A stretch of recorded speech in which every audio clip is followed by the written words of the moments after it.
you want to ground a structure of ethics in something solid.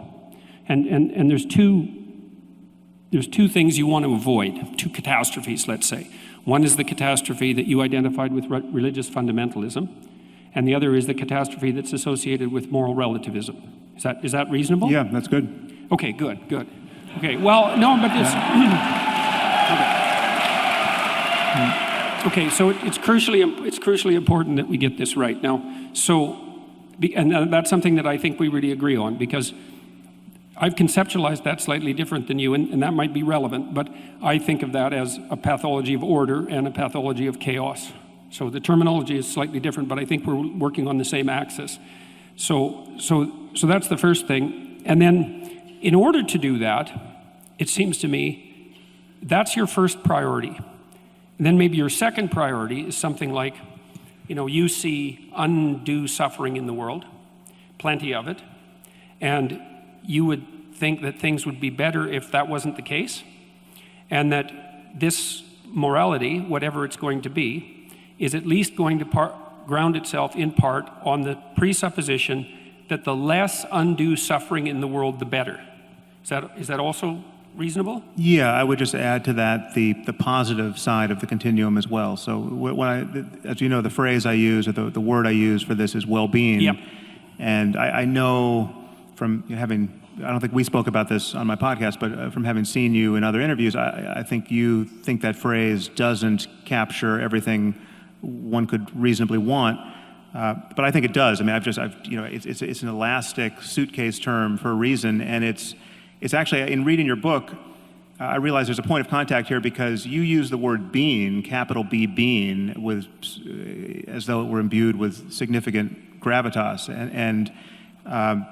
So for me, and I agree with you, that's an appropriate use of being. And for me, well-being is simply just the positive side of being. There's the negative side, the suffering we want to mitigate. But I think however good consciousness can be in this universe, that the well-being for me subsumes all of those possibilities. Okay. Well, so I focused on the suffering element, I think, as I've done in my own work, because I actually think it's easier to zero in on in some sense. Like, I think it's easier for people, and I think you lay out the argument in the moral landscape kind of like this.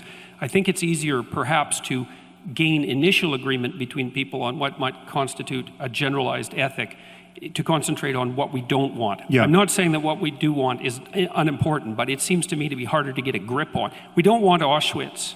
We don't want the Gulag Archipelago. So, and there are... And I would add, to just closing the door to moral relativism here, those who do want Auschwitz are wrong to want Auschwitz. I mean, it's obviously right. Auschwitz only happened because some people did want Auschwitz, not the victim side, but the perpetrator side. And so, crucially for me is the claim that I'm a realist. I'm a moral realist, and what realism means is that there are right and wrong answers to questions of this kind, and you cannot know what you're missing. In fact, we almost certainly don't know what we're missing on questions of human value, and our job is to discover just how good life can be and just what variables are making it needlessly horrible, and to mitigate all of that and live in a better and better world. Okay. Well, so.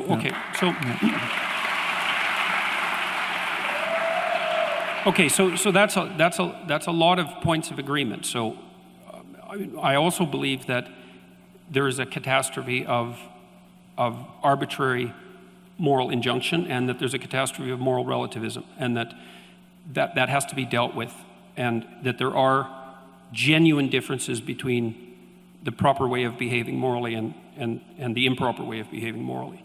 And I think that they are grounded in human universals, even though there's a wide amount of variation. So that's a lot of points of agreement, right? So we know that there's two things we want to avoid,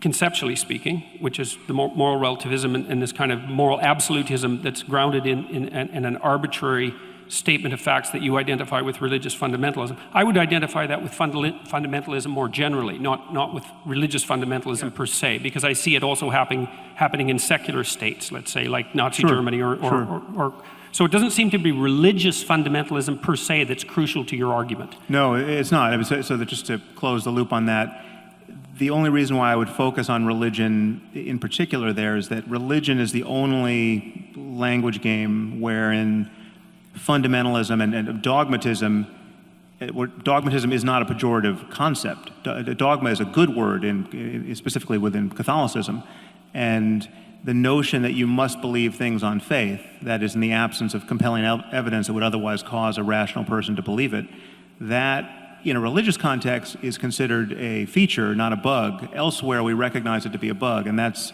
why the unique focus on religion.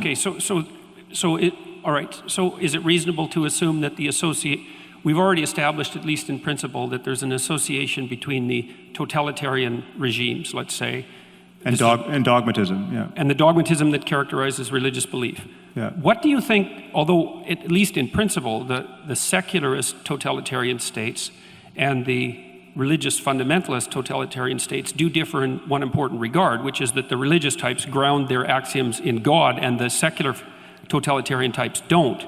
And so there's got to be something about totalitarianism per se that's independent of, that's associated with religious belief in the manner that you just described, but that's not particularly associated with the belief in God. There's something that makes them, that's a commonality between them. And so do you have any sense of what that might be? Well, I think one has to acknowledge that there's something uniquely pernicious, at least potentially, about religious beliefs, because they have the otherworldly variable, the supernatural variable, the you're going to get everything you want after you die, so this life doesn't matter issue. That allows for a kind of misbehavior that is especially okay. So it seems that the claim would be that if you put forward axiomatically your claim that God exists, then you can use that claim to justify whatever arbitrary atrocities your system might throw off. Yeah, I guess the only point I was making there is that not all dogmas are created equal. I mean, some dogmas are on their face more dangerous and more divisive. But what I'm curious about specifically is, because it seems to me that the dogmas of the USSR and the dogmas of Nazi Germany were as pernicious as any religious dogmas, and they may also share important features with pernicious religious dogmas, but it isn't clear to me from your perspective what those commonalities would be. Well, so, I mean, in some ways you're recapitulating an argument I've made, and this is an argument that I would make against you were you to claim, as you have elsewhere, that atheism is responsible for the greatest atrocities of the 20th century. The idea that Stalinism and Nazism and fascism were expressions of atheism simply doesn't make any sense. I mean, in the case of fascism and Nazism, it doesn't make any sense because the fascists and the Nazis, by and large, were not even atheists. I mean, Hitler wasn't an atheist, and he was talking about executing a divine plan, and he got lots of support from the churches, and the Vatican did nothing to stop him, and fascism, as you know, coexisted quite happily with Catholicism in Croatia and Portugal and Spain and Italy. So, but even in the case of Stalin, what was so wrong with that situation were all of the ways in which it so resembled a religion. You had a personality cult, you had dogmatism that held sway to a point where apostasy and blasphemy were killing offenses. You know, the people who didn't toe the line were eradicated, and so to take a more modern example, North Korea is a religious cult. It just doesn't happen to be a one that is focused on the next life or supernatural claims of magic. So what would be the defining characteristics of a religious totalitarian movement that would make it different from a non-religious totalitarian movement? Well, because there's aspects that are similar. They're very similar. I mean, the problem is dogmatism. The overarching problem is believing things strongly on bad evidence. And and the reason why dogmatism is so dangerous is that it doesn't allow us to revise our bad ideas in real time through conversation. Dogmas have to be enforced by force or the threat of force, because the moment someone has a better idea, you have to shut it down in order to preserve your dogmas. Okay. So the commonality seems to be something like claims of absolute truth at some level that you're no longer allowed to discuss. Yeah. Okay, and so that's another point of agreement then, I would say, because part of the reason that I've been, let's say, a free speech advocate, although I don't think that's the right way of thinking about it, is because I think of free discourse, like the discourse that we're engaged in, as the mechanism that corrects totalitarian excess or dogmatic excess. And so I also think that systems of governance that are laying themselves out properly have to elevate the process by which dogmatic errors are corrected over the dogmas themselves, which is why I think the Americans are right, say, with regard to their First Amendment, is the process of free speech is the process by which dogmatic errors are rectified, and so it has to be put at the pinnacle of the hierarchy of values, something like that. No, I think you and I totally agree about the primacy of free speech. Okay, good. Okay, so that's another, fine.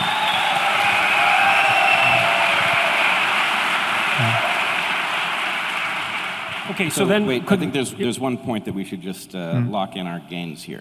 It sounds like what you're saying is that the reason to fear religious dogma is really on the dogma side and not the religion side, which at least leaves open the possibility that something could exist over on the religion side that doesn't have that characteristic, right? That often they travel in tandem, but that the thing to fear is not the religious belief, it is the dogmatic nature of the way it is conveyed. Oh, yeah. Is that fair? The other way to say that is the only thing that's wrong with religion is the dogmatism. If you get rid of the I've got no problem with the buildings and the music and the paintings and Wait a minute.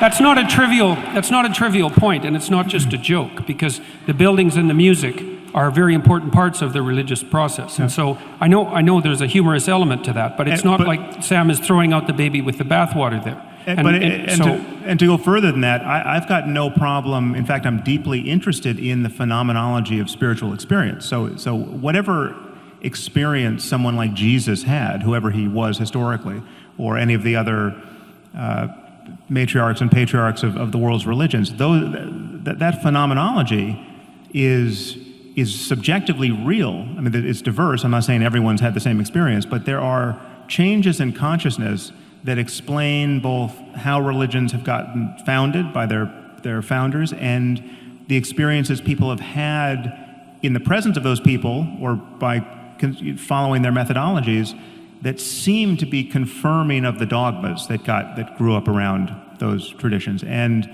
my issue is that whatever is true about us spiritually, whatever opportunity being born into this universe actually presents as a matter of consciousness, spiritually, that truth has to be deeper than accidents of culture and just mere historical contingencies. The fact that somebody was born in Mesopotamia and not in China and got a different language game.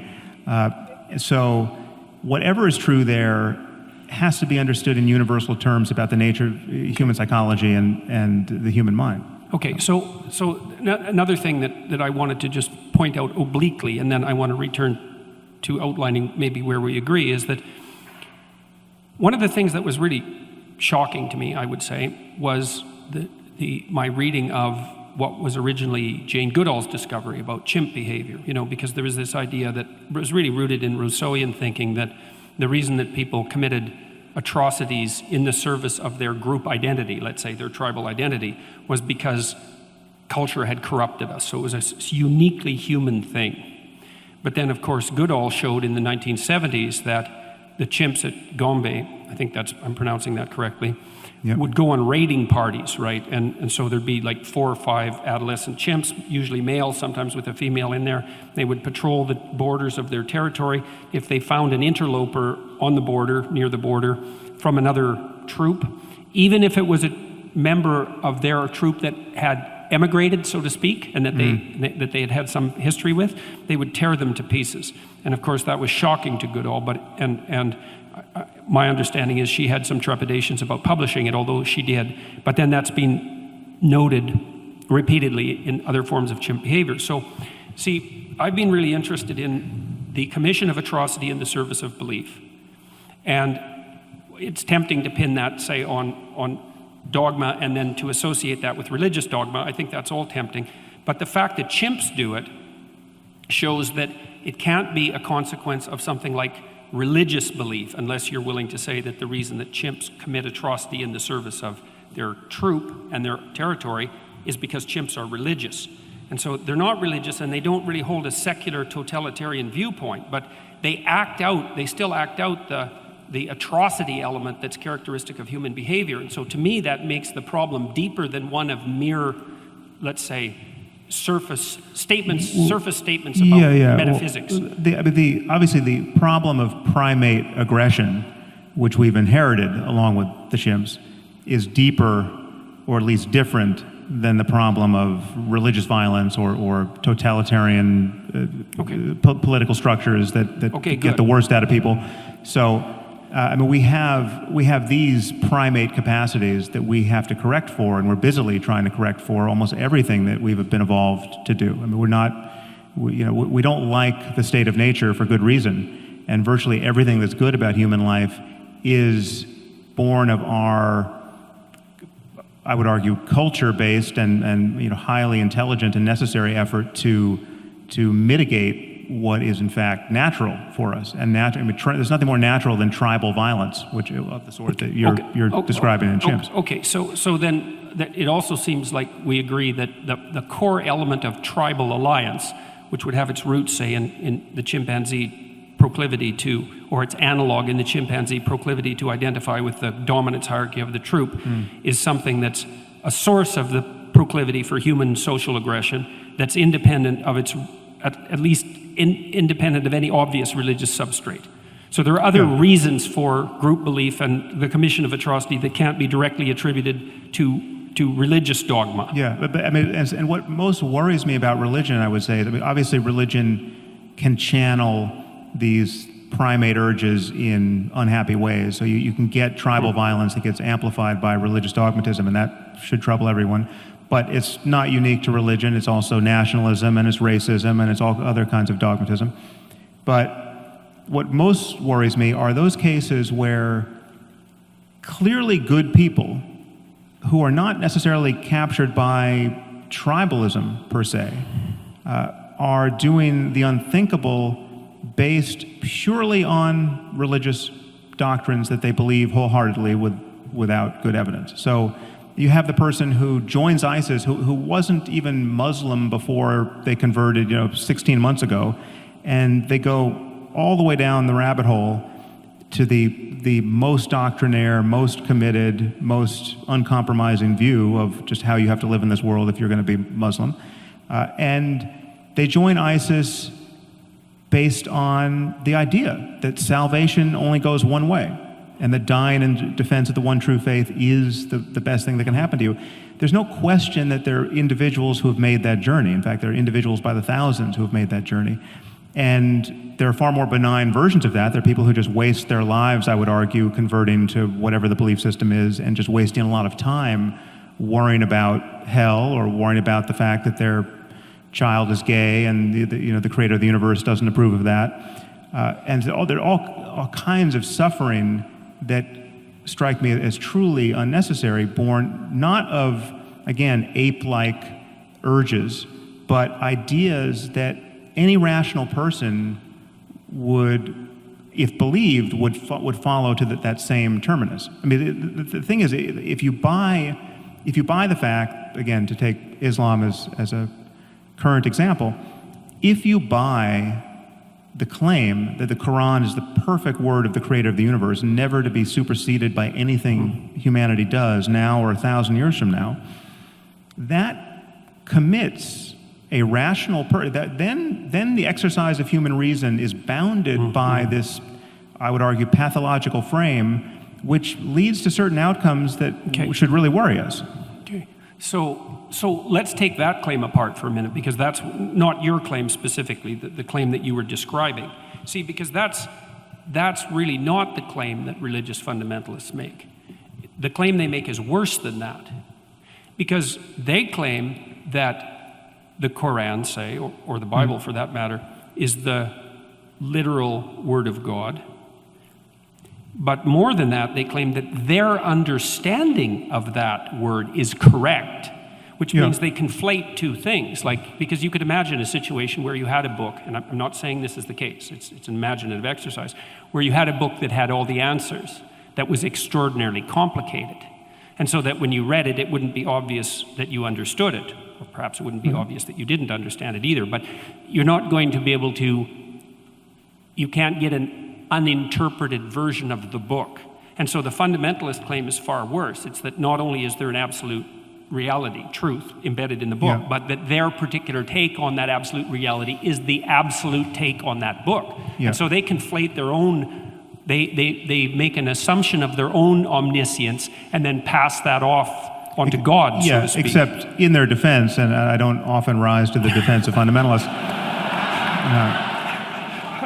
it's very easy to get there because some of the claims in the book are not at all hard to parse. In fact, so many of them can only be honestly interpreted one way. So to take, again, an example that will be not inflammatory to you, but makes the point, it just says that the remedy for theft in the Quran is to cut the hands off a thief. I mean, that is the unambiguous injunction. It's not an allegory. It's not. You have to indulge some kind of tortured interpretive scheme to avoid the shocking fact that the creator of the universe thinks you should live this way for all time. And people like ISIS. I mean, this is my claim. It's just most of what is in these books. And this is what worries me about those books, because they can't be edited. Most of what's in the books is clearly not the best that humanity is capable of in the ethical domain, or in the.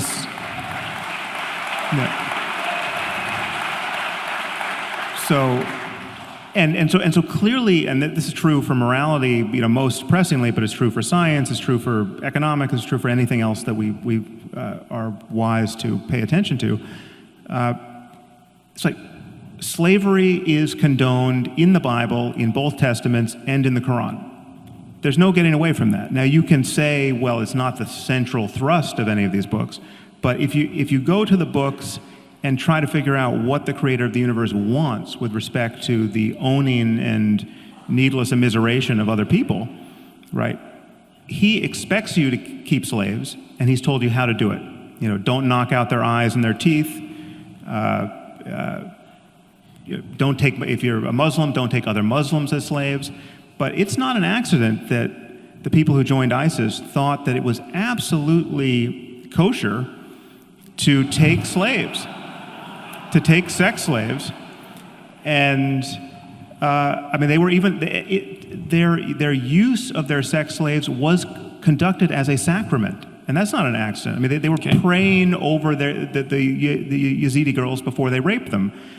So this is not unlike what many people expect. It's not that this doctrine is being used as a pretext for people who would otherwise do terrible things like take sex slaves and rape them. And so there's no net damage being done here by this belief system. No, these are, I would argue, in many cases, psychologically normal people who are simply convinced of the absolute veracity of these ideas. And in this case, the perfect example of Muhammad as the most self-actualized human who's ever existed. And what did Muhammad do? Muhammad took sex slaves. Then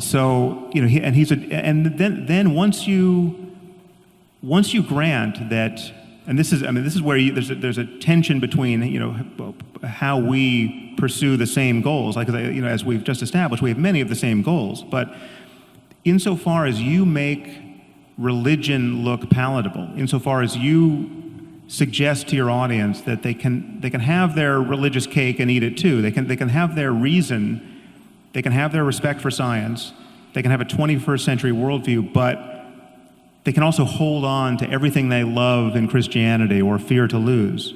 And it's undoubtedly mostly Christianity, but whatever, any religion. My concern is that it keeps us shackled to these Iron Age philosophies and these Iron Age conversations where we should be having a 21st century conversation about everything, ethics included. Okay, so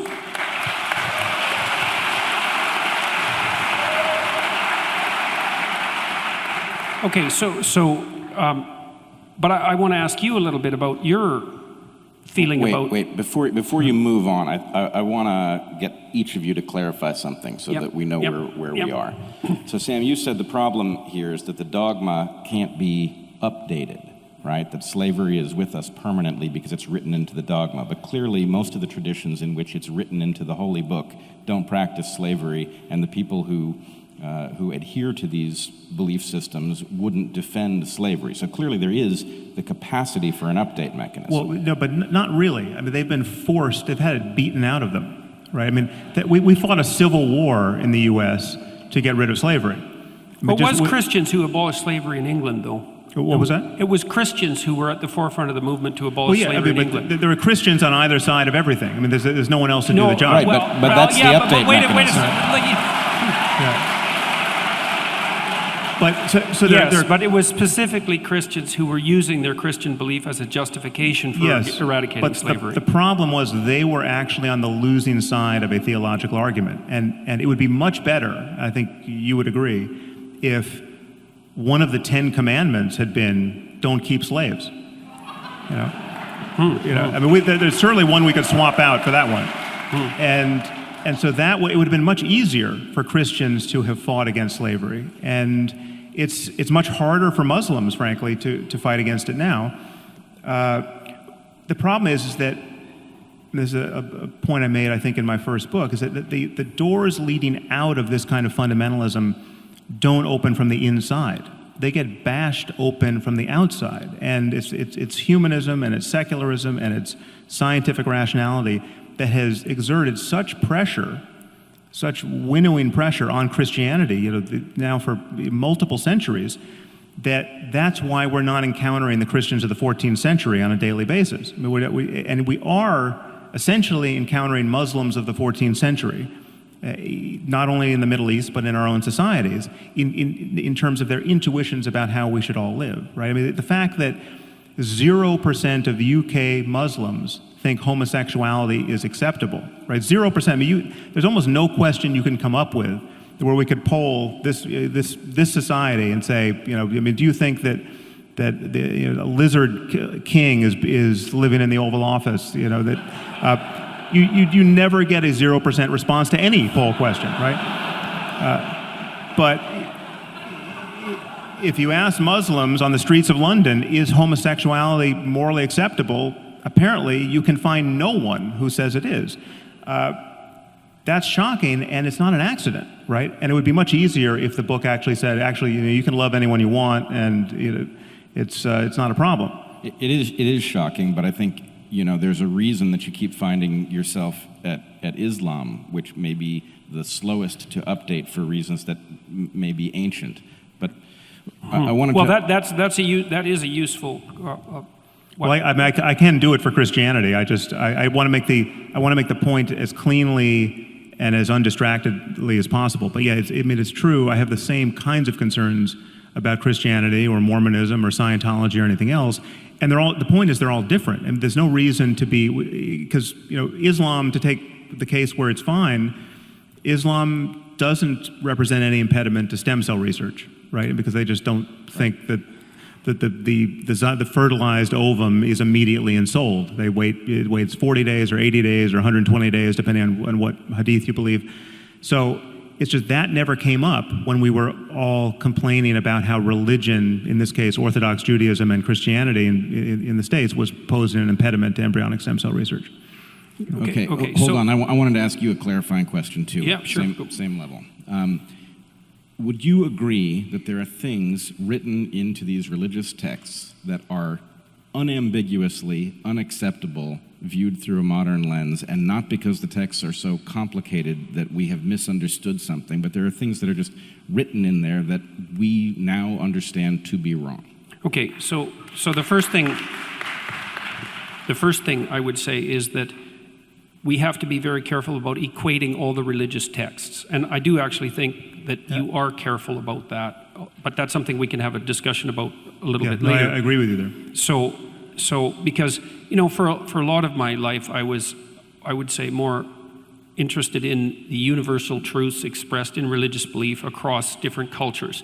But I've become more and more aware of the important distinctions between the religious cultures maybe in the last 10 years. So it isn't clear to me that you can just throw all religious dicta in the same bucket. And there's complex reasons for that. So, and one question which you kind of sent at Sam already is, do you see a hierarchy of unacceptability between different religious doctrines? I mean, and I would say yes. You acted, okay, fine. So, okay, now, but here's an interesting issue. And I think we're starting to zero in on, we've covered what we agree on, a lot of it, but there's another thing. Answer Bret's question, because I think it was a good sorry. one. Sorry, I answered the first half of it, but the second part is, I think that this is where I'm going to sound like a postmodernist, which I really hate.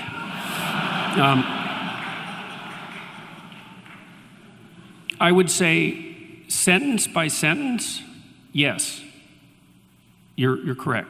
Paragraph by paragraph, perhaps. But here's the problem with complicated texts, especially ones that actually constitute narratives. So imagine this. So imagine you're at a movie, and it's a movie with a twist at the end. And so the entire movie is set up to make you think one particular way and to have one set of experiences. But when you put the twist in at the end, it changes the entire structure.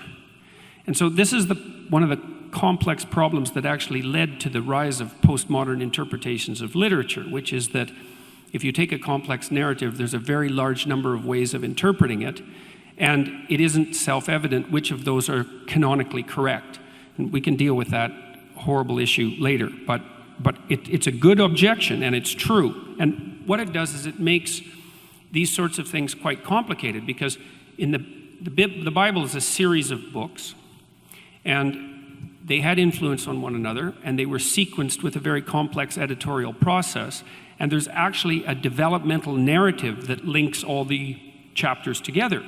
And what that means, this is at least, I'm going to speak from the perspective, or in terms of analysis of the Christian Bible, what it means is that you have to read the beginning as if it's also influenced by the end, which is what, by the way, and in case you think that I'm weaseling around here, and I'm not, is that's exactly what you do every time you read any story, any work of fiction. You say, well, you're not claiming that the Bible is a work of fiction. It's like, that's just a cheap objection. That's not my point. My point is that it's a narrative. And everything in a narrative is conditioned by all the rest of the things in the narrative. And it's well known, like if you're a screenwriter, for example, there's an old dictum, I don't remember who generated it, it was one of the great Russians, that if there's a rifle lying on a table in the first scene, that it better be used by the end of the second scene, or it shouldn't have been there at all. So there's this coherence. I'm looking for the rifle in your answer to this question, though, yeah, because I want it to be used. My point is that it isn't reasonable to take a single sentence out of a coherent narrative and say that stands on its own, or it's rarely reasonable, because you have to interpret the word in the sentence and the sentence in the paragraph and the paragraph in the chapter and the chapter in the context of the entire book. You have to do that. Now, you could object, and reasonably so, that there are some sentences that are so blatant that you can't use context to paraphrase them, let's say. But I think you also have to give the devil its due. The Christian Bible is a developmental narrative, and the beginning has to be read in light of the end.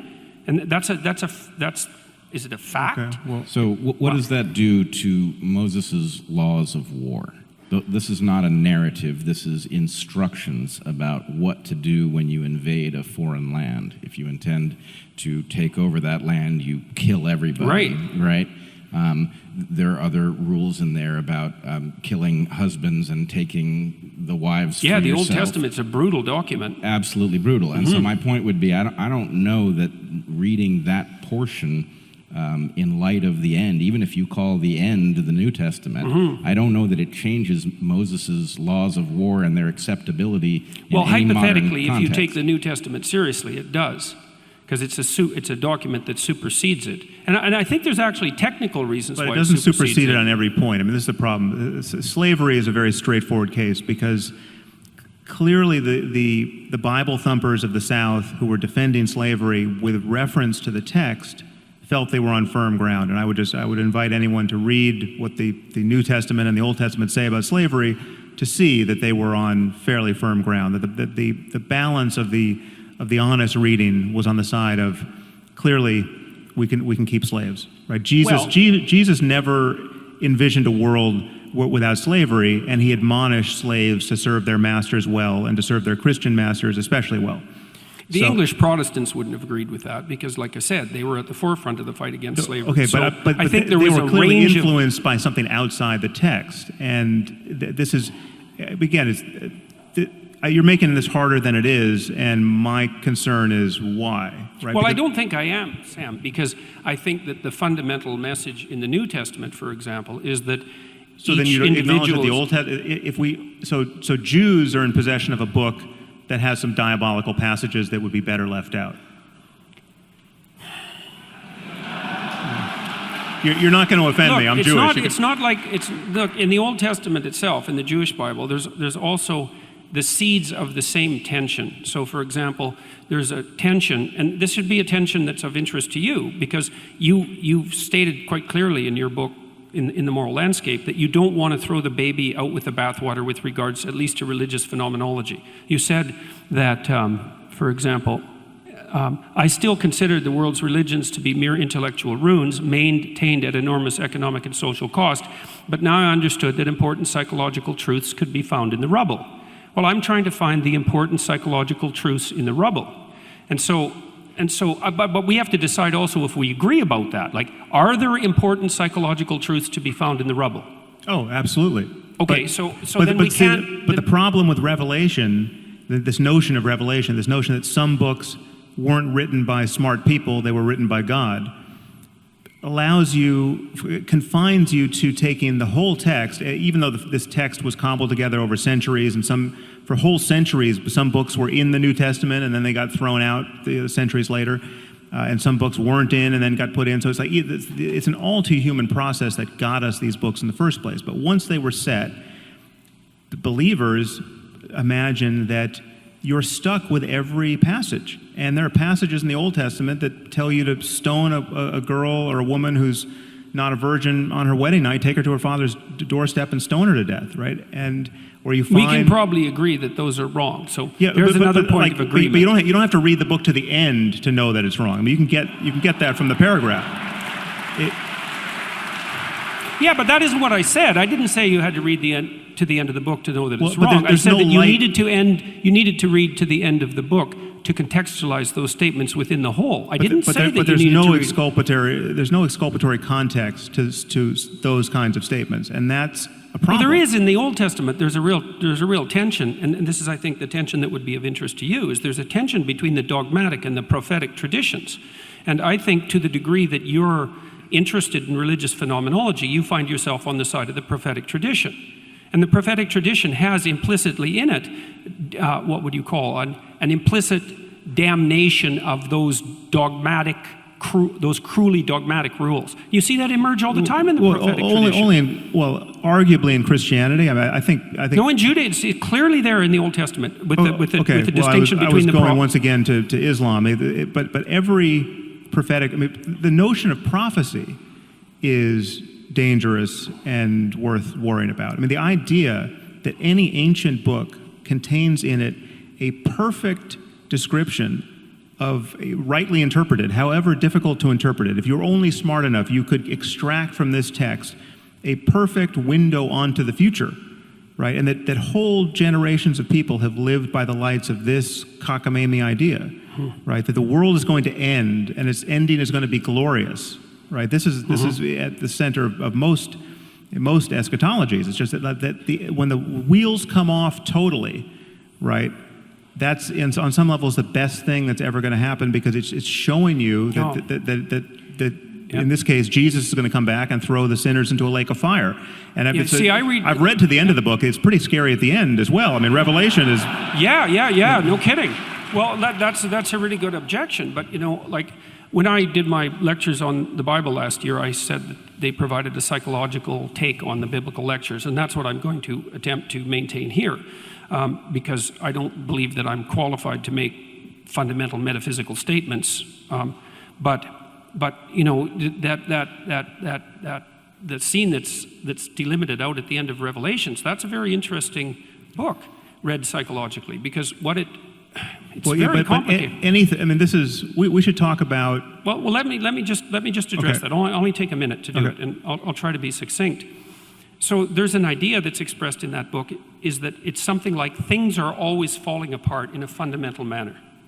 It's built into there's an apocalyptic element to human life. We fail in small ways and we fail in catastrophic ways, and everything that we have, we lose and we die. So and societies come to an end. There's an apocalyptic element built into the structure of human reality. And part of what's revealed in that strange book at the end, which is like a hallucinogenic nightmare in some sense, is that the hero is born at the darkest point in the journey. And it's a psychological truth, and it's very, very apt, because at the darkest point, this is also why Christ is born near the darkest time of the year from a metaphysical perspective. There's an idea there that when things fall apart, that's the time for the birth of the hero.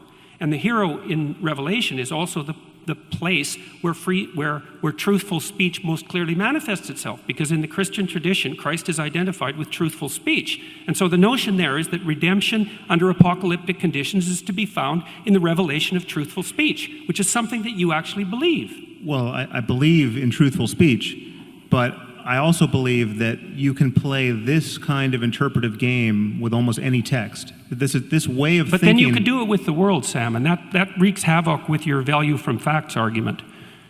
No, actually, I didn't hear what you just said. What was that?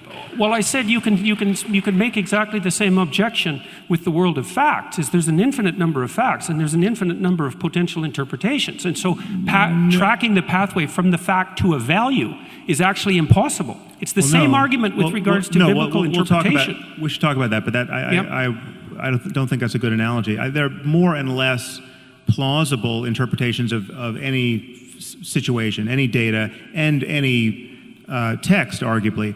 But the problem is that you can read into any story some apparently meaningful set of psychological insights, which... But you can do that with any set of facts, too. Well, no. I mean, there are certain things you can't over-interpret to your heart's content and come out any way you choose. My point is that first of all, this is why fundamentalism always has an edge over more sophisticated theology, because the sophisticated theology is, in most cases, inspired by a more and more modern recognition that, well, we can't read it literally because it either makes no sense or it makes barbaric sense, right? So we have to get away from the literal. And the more you get away from the literal, the more you are unconstrained by the text, and you can just broadcast on it anything you want to put there. And so, you know, the literal, there's no question that most generations of Christians who read Revelation expected the world to end in some literal sense of this kind of phantasmagoria. I mean, there was going to be a beast, and it was. I mean, this. It's, you know, undoubtedly they thought this was going to happen in their own time, you know, under Rome. But this is if you're going to go purely literary on any of these texts, on some level, you're playing tennis without the net. You're unconstrained by the text, and you can do with it more or less anything you want. But isn't that argument working at cross purposes with your other argument about dogma? Because it's always tempting. First of all, there are lines that do not announce that they're susceptible to that interpretation. I mean, yes, you can say, listen, Allah does not want us to cut the hands off of thieves. He just, you know, he meant cut the hand of their volition rather than their actual hands, right? So you're constraining them rather than cutting. Now, sure, undoubtedly there was some Muslim somewhere who wants to interpret it that way, but it gets harder and harder the clearer the line is. And the problem with all of these texts is that there are so many principles. Again, I mean, so to read Revelation any way you want, it is still a problem that it is perfectly rational on the basis of reading that text to expect the world to end and for Jesus to be the only savior of it. Therefore, if you happen to be born a Hindu or born a Muslim or born a Jew who doesn't recognize Jesus to be the Messiah, you are screwed for all eternity. It's a funny thing, though. I mean, it's a strange thing, let's say, that one of the things we already agreed on, as far as I can tell, is that the antidote to pathological dogmatism is free, truthful expression, something like that. Is that? Yeah. Okay. Yeah. But one of the things I would say that's absolutely crucial to Christianity in particular is the notion that the thing that's redeeming is exactly that, and it doesn't matter. So it's universal truth. Now, if we both agree on that, the idea that the free expression of truthful speech is the antidote, let's say, both to nihilism and to totalitarianism, then the notion that that might be embodied in something like the Word, which is truly, I think, the deepest of Christian ideas. How is that not the same claim? Now, let me elaborate it a little bit more completely. So here's the strange thing. First of all, I agree with you, by the way, about the danger of flying off the text, right? About as you move away from the text, your interpretation gets less and less constrained. And I think it's also the same danger as moving away from the facts, which is, I think, why you want to ground values in facts. So I get that argument, and I think it's accurate. But here's something strange, is that this notion that redemption is to be found in truthful speech is actually embodied in Christian mythology, let's say, as a personality and not as an idea. It's actually something that you embody and act out. It's not just an idea. And that's why there's an emphasis on the idea of the embodiment of the Word in flesh. It's a very sophisticated idea. I mean, it's an insanely sophisticated idea. So, and there's one more thing. Okay, so look, you've made the case, and I hope we can really get to this, because this is the really tough part of our discussion, I think, is that you want to ground the world of values in something that's true. We could say objectively true, but let's just say true for a minute. And I share that desire, but the problem is that I can't see, and you actually state this in your book, I can't see how you can interpret the world of facts without an a priori interpretive structure. And this is an old philosophical claim. It's not unique to me. It's the claim of Kant, for example, that you can't get directly from the fact to the value because there's an interpretive framework that mediates between you and the facts. So first of all, I'd like to know if you accept that proposition. And then the second question would be, if you do accept the proposition, then what's your understanding of the nature of the interpretive framework? Because I think it's best understood, at least in part, as a personality, or as a story for that matter. So, well, I think our intuition of truth, the intuition that there's a difference between fact and fiction, or fact and fantasy, the intuition that we live in relationship to a common reality about which our understanding can converge, provided we're looking in the same direction with the same tools. I think it's certainly deeper than religion. It's not best captured by stories. Even if you could, as a matter of historical fact, point to its roots in story and myth and religion, that's not an argument that it's now in the 21st century best captured by story and myth and religion. I think it is a fundamental intuition to which our sanity, both personally and intersubjectively, is anchored. I mean, to lose a sense of objective reality is to lose the platform on which you can communicate with anyone and or rationally expect anything to happen a moment from now. To think that your memory represents something about a prior state of the world and your beliefs represent something about a possible state in the future, all of this is anchored to a sense that there's a difference between knowing something really and just imagining it, right? There's a difference between perception and hallucination. All of these distinctions are born of this intuition. I think we have fundamental intuitions which are either impossible to analyze or can be analyzed with respect to only other intuitions, which we deem more rudimentary, upon which everything else we do as a matter of knowledge gathering and sense making is built. So the intuition that 2 + 2 makes 4, right? You at some point you learn basic arithmetic, and you learn what addition is, and it's demonstrated to you with objects. And you're shown you take 2 apples, and you take 2 more apples, and then you have 4 apples. Look, just count them.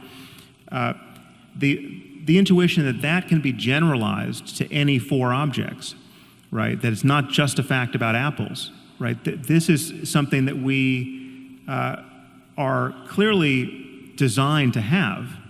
There are places where it might break down, right? It might break down at the quantum level. It might break down in areas where our intuitions fail. We recognize those failures in science and mathematics by recourse to other intuitions, which again are unanalyzable. But so there is just this fact that we do pull ourselves up by our bootstraps, and that's not embarrassing. I mean, okay, so what's the difference between and I'm not trying to trap you here. I'm seriously not. So there might be mathematical intuitions, a prioris, let's say. Kant identified time and space as a priori intuitions. Right. But I think there's a third category of a priori intuitions that are in fact stories, or they're personalities or stories. So let me give you an example. So I'm going to do a quick rereading of the moral landscape. So because, see, you talk about G.E. Moore's argument of infinite regress. If you claim that something's good and you equate it with something, you can also ask infinitely why the thing you're equating it with is good. Now, it seems to me that the way that you step out of that argument, and correct me if I'm wrong here, is you tell a story. I'm not trying to be smart about that. You tell 2 stories. You tell a story about someone who has an absolutely terrible life. They're in a jungle where nature is trying to kill them all the time, and while they're trying to be killed by nature, while nature is trying to kill them all the time, horrible barbaric thugs are making their life miserable in every possible way. Okay, so that's one pole, let's say. And then another pole, you identify, and these are hypotheticals, so I guess they're fictions. That's one way of thinking about it, even though they're extracted from real situations. They're meta-fictions, they're meta-truths, that's another way of thinking about it. You contrast a good life, and that's a life where the person has enough to eat and enough shelter, and they have the things that you would expect people to want. And you say, this is a bad life, and you say, this is a good life. And then you say that's, and then you make a side move, which I would say is that that's an objectively verifiable fact. I would say, I don't think it is an objectively verifiable fact. I think it's a fundamental moral claim, and I think that's where you put your stake in the ground. And I would say, when I read that, I thought, well, if you take your jungle story, which you've extracted from a bunch of horrors and compiled, and you take your positive story, which you've extracted from a bunch of horrors, or a bunch of quasi-utopias, let's say, and compiled, you're 2/3 of the way to a landscape of hell and heaven. Right. Well, so then why not continue the abstraction and say, look, what we're really trying to avoid here is hell. Oh, yeah. What we're really trying to move towards is heaven. Yeah, but well, as soon as you do that, you're in a religious landscape. No, but my name for hell is...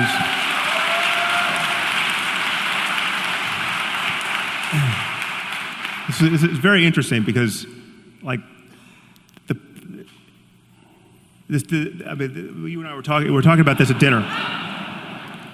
We were talking about this at dinner and how the overlap or lack of overlap between our audiences, and so like I just heard from your audience there, and you might have heard from the odd convert. But what's amazing to me is I have to do some work to figure out what point they think you made. Because wait a second. Wait, no. Hold on. No. And I said, if you're going to produce a fiction, why not go right to the end? Okay, because you did produce a fiction.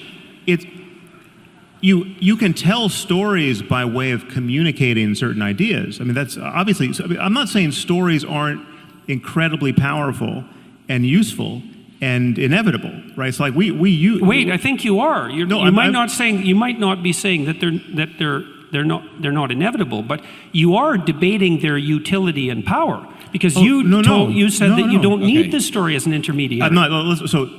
Now we have a few doors open here, which I think we should Okay. we should extract the most out of these areas that we've touched and not run on to something else. So Okay. I think there's to talk about the utility of story, right? Which is obviously a fact about the world and about human psychology that you're reading a lot into and more into than I'm reading, right? And the people we just heard from love that you. Well, maybe I'm reading more into it than you are. I'm not sure about that. But you talk a lot about the primacy of stories, and you are trying to get me to admit that even I helplessly resort to storytelling to make my points, right? Well, you I did think there. I think this is a good place for us to, and I don't want us to get bogged down, but I think it's a good place for us to touch this topic of the distinction between literal and metaphorical truth, Okay. which Okay. you might want to introduce it, but because that in my mind that covers this different emphasis on stories. Okay, briefly, but we are at 60 minutes, and we had agreed Okay. to go an hour and 15 before we start Q&A. So I agree that metaphorical truth is relevant here. Metaphorical truth is my argument that there are some things which are literally false, but if you behave as if they were true, you come out ahead of where you would if you behaved according to the fact that they are false, and so that these things hover in a kind of intermediate space. To call them false is incorrect. Right. And I hear Jordan wanting to call them true because they're so useful, right? Well, but you also look, this is what happens in the moral landscape, I think. Tell me why I'm wrong, because I'm really trying to understand it. See, I think you dealt with G.E. Moore's problem of infinite regress by staking a moral proposition. And your moral proposition was, look, here's a way things can be horrible, and here's a way things can be good. Can we accept that this is horrible and this is good, and that we should move towards good? And if the answer is yes, we can accept that, then we can proceed. And maybe we can even proceed with extracting values from facts, but we have to accept that a priori presupposition first. And you insist that we have to accept it because it's objectively true. And I don't think that's correct. Well, so let me just get the proposition clear. Yeah. So my argument is that the worst possible misery for everyone is bad. That's hell. Okay, so hell is the religious version of that, but you can forget about religion or whether there's a God or anything else. That we live in a universe that admits of the possibility of experience. I'm asking you to imagine a universe where every conscious mind, every mind that can have an experience, is tuned to the worst possible experience for that mind for as long as possible. So there's no silver lining, there are no lessons learned. Everything that can suffer suffers as much as it possibly can for as long as it can. Now that includes human beings, it includes animals, it includes future AI that we might build that can suffer. It includes beings that we'll never know about, right? So my argument is that's bad. If anything is bad, that's bad. Okay, we don't disagree that hell is bad. If the word bad is going to mean anything, that's bad. And you can't say... That's fine, but it's not a factual claim. No, it is. It's a factual. It's a claim about... So I would argue to you, and again, it's hard to impart this intuition if someone doesn't share it, but if someone doesn't share this intuition, I have no way of interpreting any other word that comes out of their mouth after they admit they don't share this. So I mean, so just imagine someone saying... But even that doesn't make it a factual claim. No, so again... So you guys are going to get stuck here, and I think you're going to... Yeah. No, again, give us 1 more minute. Okay, one more minute. 1 more minute, because I don't think we'll get stuck here. Every claim we make about anything, at a certain point, if you trace all the tools we're using down to, turtles all the way down to something that we can't explain and justify, right? This is true of physics, it's true of mathematics. I just said it was true of arithmetic. Gödel proved it's true of arithmetic. I mean, we have intuitions of truth that can't be cashed out by recourse to the system itself. And it's true morally, I would argue, in this sense, that yes, the worst possible misery for everyone is bad. And if you're going to say, well, Okay. who knows? Maybe it's good. What does bad mean? What bad means? Bad Okay, means that again, you guys are going to get stuck. Let me It's try okay. to It's help. okay. Really. It's okay. What does bad? What So, does? I hold agree on. with you. I really think that we're going to go down a rabbit hole here, and It's we'll okay. never come back out. This is a Yeah. crucial issue. It's an absolutely This crucial is issue. why you Okay. get stuck. All right, so we have a mutiny here. We're at war with our moderator. Yes. Give us 2 more minutes because more it is minutes. crucial. Okay. Well, so let me. But I mean, honestly. By the way, I have a prediction that in You're- 2 minutes we won't be any farther Okay. than Yeah. we are now. Okay, let's bet. I'll bet you $1. You're literally playing devil's advocate here because you don't believe that that hell might be good.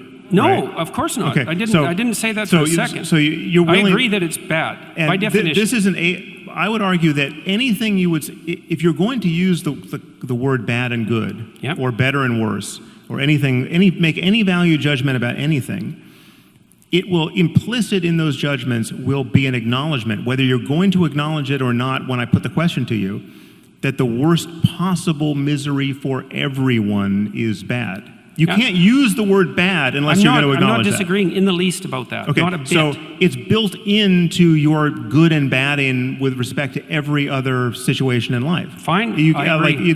if you're going home tomorrow and a bus drives by and cuts your hand off, and you say, well, that was bad. It only makes sense with reference to this underlying claim. Well, it would be worse if the other hand got cut off too, and everyone's hands got cut off. You're beating a dead horse here, man. I agree with you. So, I'm saying that everyone assumes this, whether they claim to or not. Okay. And so to say, and this is how I bring G.E. Moore's argument to end. Yeah, right. He says his argument depends on it being intelligible at that point to say, well, is that really bad? Is it really bad?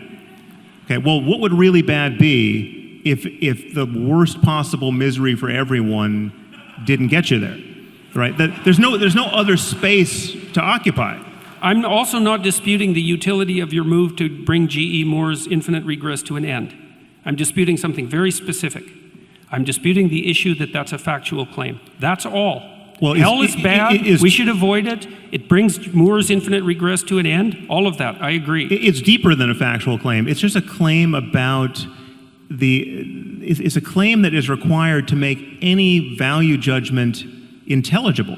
Right. Any value judgment. So, yes. so it's like it's not an arithmetical claim. So an arithmetical claim about addition in this case is. Now you're making my point for me. You could say the same thing. You could say, when I say 2 + 2 makes 4, you could say, but is that a factual claim?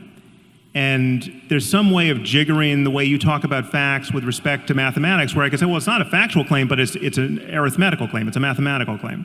Well, right? I'm also not trying to. I just don't see a need to balkanize our claims in this way. Yep, fine. What I'm trying to do is what I'm really trying to do. We need, the problem I have with your argument, and this isn't, I don't mean that you're wrong. I see what you're doing, and I see why you're doing it, and it's, as far as I can tell, it's laudable. But the problem is that, as far as I can tell, there's problems it doesn't solve, and there's other problems it leaves unaddressed that don't have to be unsolved or unaddressed. And one of the problems is this problem of the intermediary interpretive structure. And you already said we need intuitions to guide our interrelationship with facts. Okay, so we've already agreed on that. So the question is, what are the nature of these intuitions? And I'm saying some of those intuitions take the place of stories, take the form of stories, but even more than that. So I'm going to go after the hell thing again, okay? Because you said, well, it's bad, and you made sure that I also agreed with that, which I do. I agree with that. And then it's a point of profound agreement between you and I. Like, I've spent my entire life trying to understand why people did the worst things they could possibly imagine in the service of their dogmatic beliefs. And so I think that that's not good, seriously. And I'm no fan of moral relativism. So we're on the same page there. Now, but what I noticed when you wrote The Moral Landscape is you tell it, and I'm not trying to trap you. You tell a story about. It looks to me like it's a story about heaven versus hell, essentially. Let me use that language momentarily. But it's also a story about good versus evil. And this is why, is because the question is, what's bad about hell? Now, you say the suffering. It's like, fair enough, man. True enough, but not true but not true enough. So in Dante's vision, what's also bad about hell? In addition to the suffering, the actions that put you there, the malevolence that generates well, sure, it. okay, but that's part of the suffering. So No, it's not. No, it's not. It's not the same as the suffering. It's not the having your hand cut off. It's the pleasure that's derived by the person who cut it off. And that is a different thing. That's more. But that's part of my picture. Well, but wait, it's an important. The distinction is important. But, for example, my picture. But Jordan, my picture of the moral landscape includes all of this. It includes everything that, and this is why I don't readily answer to the name of utilitarian or consequentialist, because the way those views tend to be taught, they tend to take as in the tally of consequences, you leave out the psychological implications of being the sort of person who would have sought those consequences or behaved that way, right? So I would grant you, and I'm explicit about this whenever I talk about this, that part of the picture of any consequentialist discussion of well-being is everything about the human mind and social relationships and societies born of all the individuals living together. Everything there that leads to different states of consciousness. So if like you having negative intentions towards other people that give you that produce certain negative actions in the world, those intentions themselves are part of the consequential picture. Those intentions themselves close the door to certain kinds of positive mental states that you don't have. Let's say you don't have compassion because you wake up every morning just trying to figure out how to manipulate people. Well, not being able to feel compassion for other people is a bad thing for many reasons we could adduce. And yet the usual consequentialist picture just looks at what's happening out in the world in terms of the body count, and that's not, it's all part of this picture. We're all talking, anything that can possibly affect a conscious mind anywhere is part of the picture that I'm painting, that I'm calling the moral landscape. Okay, so I want you to let me step in. I think I can. We need to bring you guys. I can get us somewhere. All right, I'm going to start with you, Sam. Okay. Let's swap out the idea of metaphorical truth for something a little harder-headed. Heuristics, right? We have heuristics. We use them to perceive the world. They're often highly reliable. In fact, almost everything that you believe that lets you operate has to be a heuristic of some kind. I mean, if you decided to learn to drive and you got into the car and they said, okay, well, it's all quarks out there, right? You need to understand how quarks interact with each other. Not useful. Right, not useful, right? What you need are some heuristics in which you can stipulate that there's something called a vehicle out there and you don't have to be overly precise about what it is and you learn to avoid it, okay? The heuristics vary a lot in quality. Some of them are really good. The periodic tables are really good, okay? The idea of gravitational potential energy is kind of crappy, right? If I have a phone on a table here, I can tell you how much potential energy it has by measuring its mass and its distance from the ground, but if I've got a hole at one depth on one side of the table and another depth on the other side of the table, I can't calculate it because it's a crappy heuristic. Works well enough in regular stuff. Right. Now here's the question.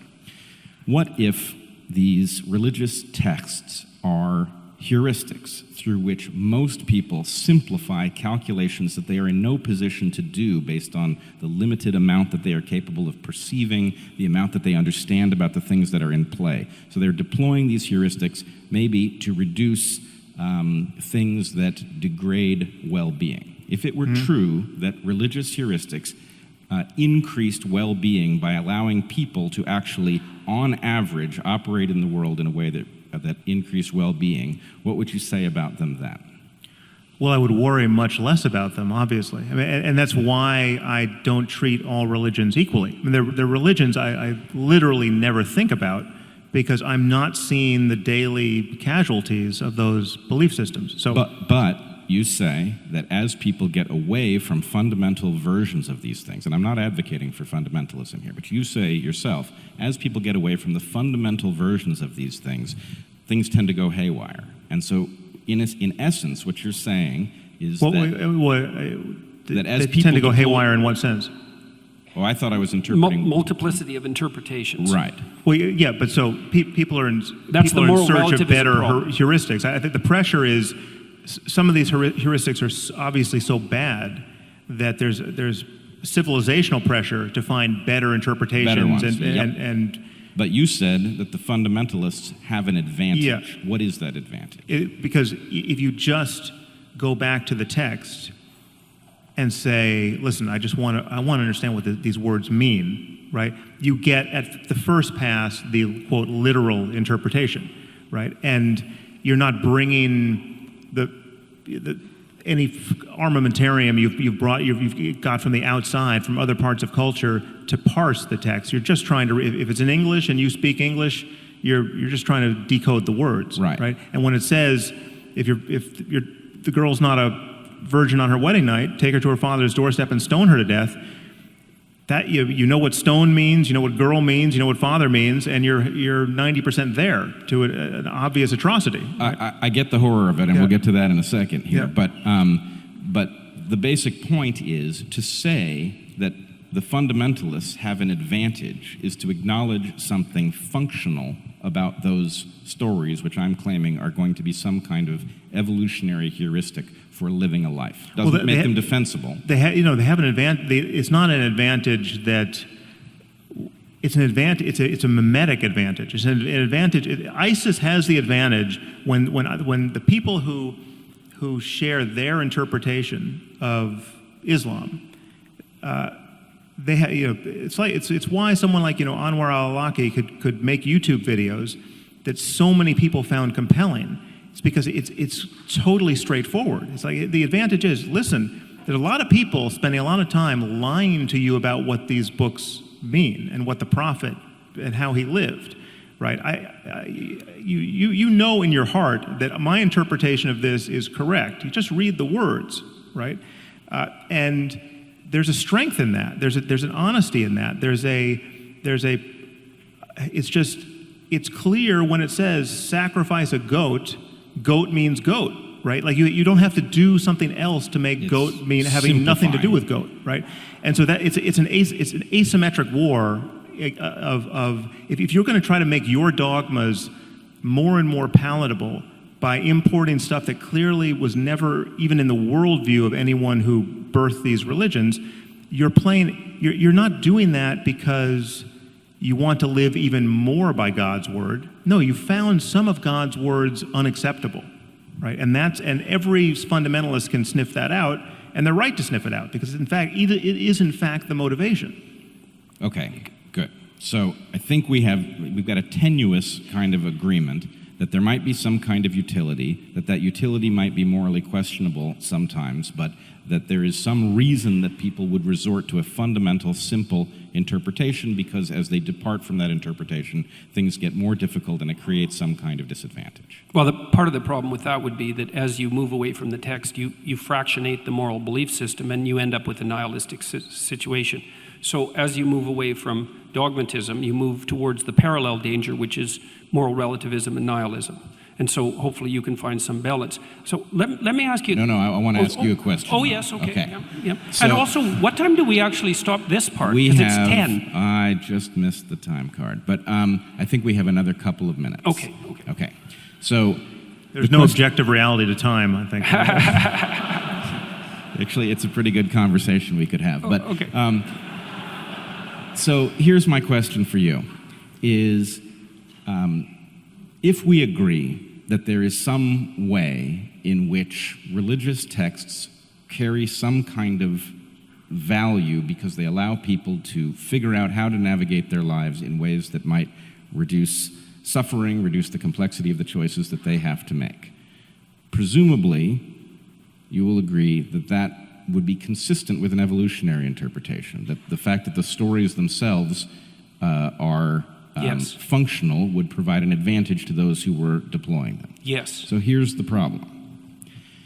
Isn't it then also true that those stories are responsive to past environments? And so the claim that these things might be timeless would be suspect. And yes. in fact, you would expect a spectrum of durability. Some stories would be right in a brief moment and yes. Okay. All that's true. All that's true. So far, so good. Well, so far so good. This is actually, I think, quite excellent then, because what we have is a recognition that there is something to these belief systems that has to do with practical realities in the past, and we also have an acknowledgement that we cannot trust in these things based on simple faith, because even if they can be certain to have worked at some point in the past, we don't know what their relevance is to the present. Right. Okay. Fair enough. All right.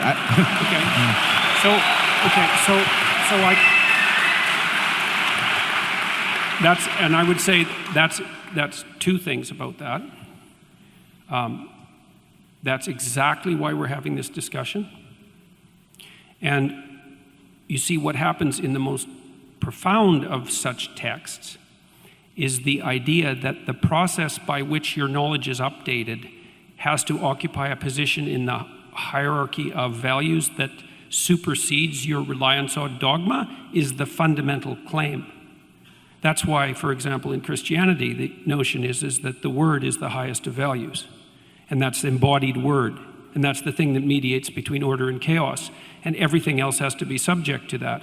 And I would say that's not a claim that's unique to Christianity. So, for example, okay, no, I think because we're being told we're out of time here, so I want to give Sam his reaction to that as well, and then we'll move on to Q&A. Well, I'm tempted to just ask Jordan a question here. I mean, it's hard to know what to save for tomorrow night, but I feel like we've got 3,000 people sitting here who would really like an answer to this question.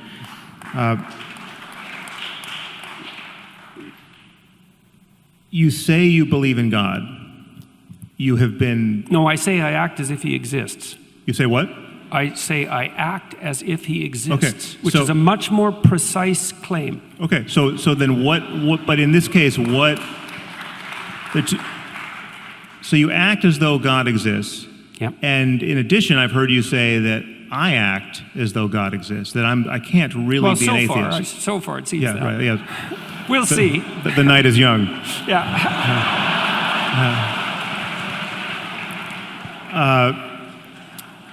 So in that sense, I'm not really an atheist. I've heard you say this. So that well, some of you is. Well, if I were really an atheist, I would be far more poorly behaved than in fact I am. Right? I would be like Raskolnikov committing murders and assuming there was nothing wrong with it. It would be more likely, yes. Yeah. Okay. So wait, that's a big distinction. I need to know. Would be more likely. What was that? It's a big distinction. That you would is very different than it would be more likely. Taking the safety off the gun is not the same thing as shooting it, right? Yeah. The temptations laid open to Raskolnikov would be more at hand. Okay. Just as they were to him. So, in what sense do you mean? What is the God that you act as though he, she, it exists? And what is the God-shaped thing I must have in my life to prevent me from being a, quote, real atheist? Well, okay, first of all, I have to point out that there's no possible way I can answer both those questions in 2 minutes. Well, it's the same question. But, I mean, yeah, what do you mean by God? Okay, well, I'm going to tell you some of the things that I mean by God. Okay? We do have to get to questions. Maybe we're going to do this tomorrow. Yeah, maybe this is where we start. Oh, God. Well, that was a pretty resounding no. It seems like that constitutes an audience question, wouldn't you say? All right, I tell you what. Let's...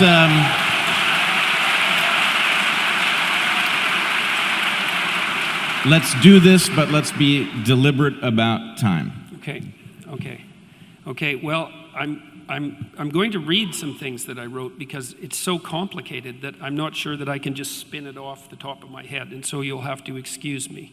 So, and what I'm going to do is sort of paint a picture by highlighting different things. So now I already made one point here. I made the point that part of the conception of God that underlies the Western ethos is the notion that whatever God is expressed in the truthful speech that rectifies pathological hierarchies. And that isn't all it does. It also confronts the chaos of being itself and generates habitable order. That's the metaphysical proposition.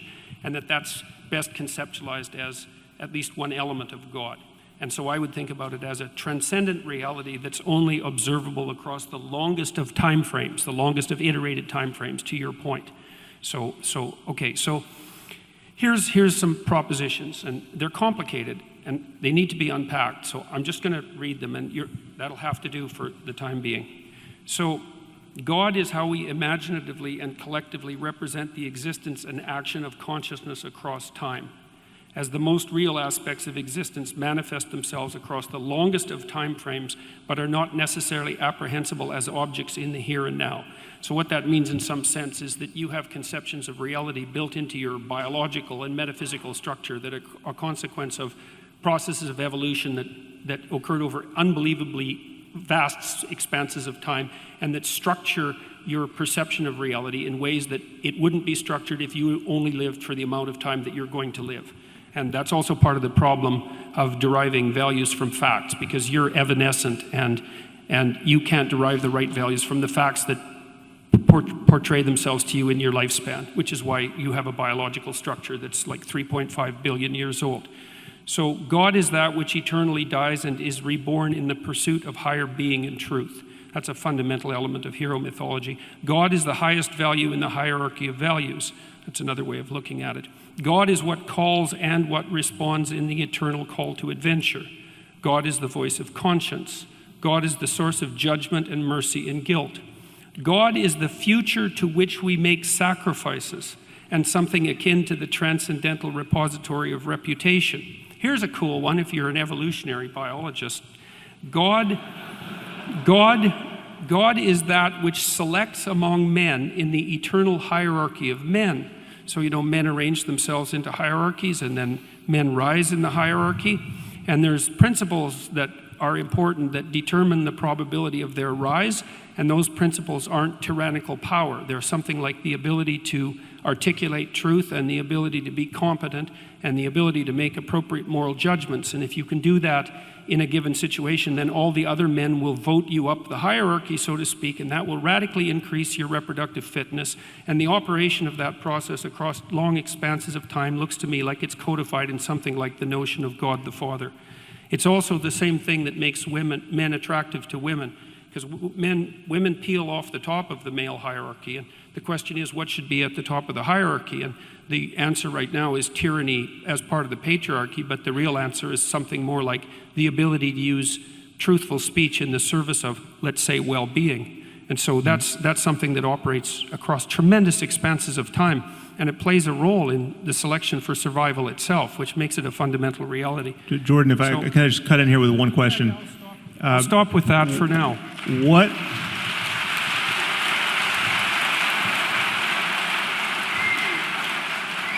So I was not hearing in that list of attributes a God who could care if anyone masturbated. I was not hearing a God who... Depends on what else is stopping you from doing, Sam. Sorry, I missed that.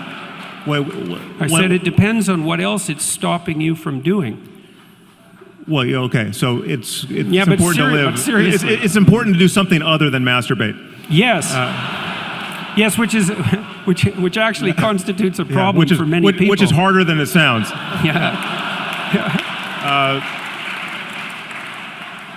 I'm not hearing a God, a personal God who can possibly hear anyone's prayers, much less answer them, right? And I'm wondering what percentage of religious people who would say, "Oh yeah, I believe in God and it's the most important thing in my life." What percentage of those religious people do you think have in mind a God of the sort you just described? I don't know, Sam. It's a good question, because when I go talk to people, when I talk to people online and use exactly this terminology, millions of people listen. So it's not so obvious what percentage of people see it this way. It may be that they have the intuitions, but they haven't been articulated well. I mean, this is the problem. This is what worries me about this. So, you could do the same thing with the idea of ghosts, right? So people traditionally have believed in ghosts. It's an archetype, you might say, the ghost. Survival of death is certainly an archetype. And we know what most people most of the time mean when they say they believe in ghosts. And I say, I don't believe in ghosts, and you say, no, you do believe in ghosts. Ghosts are your relationship to the unseen. That's a ghost. So you have a new definition of ghost that you're putting in the place provided, which I have to say, well, of course I have a relationship to the unseen, so yeah, I guess I do believe in ghosts. You win that argument. But that simply isn't what most people mean by a ghost. Most people but you mean... can't use that simplified argument about my conception of ghosts as an analogy for the propositions that I just put forward. This is what I see you do. I mean, maybe you have more to say on the topic of God, but this is what I hear you doing with God. You have defined the God that most people believe in, and we know this is the God that most people believe in. I was asked what God I believed in, not yes, what no, most but people I'm asking you what percentage. Yes, but you by shifting the definition, you have robbed the noun, the traditional noun, of its traditional meaning, and you're imparting to people a sense. Wait a second. Wait a second. People. I'm not so what sure do you mean of by this. traditional meaning? Look, it's one of the elemental claims in the Old Testament is that you're not even supposed to utter the name of God, because by defining it too tightly, you lose its essence. And so let's not be talking about what the classical definition of God is here, okay? It's a historical non-starter. Okay, and there's plenty of Hold on. religions that Can make I check in with the audience? Is the audience all right with us continuing down this road? No, Okay. So can I jump in here? You're sacrificing your Q&A. So yeah, that it is at the expense of Q&A. That's what you're giving up, but I think it's probably worth it.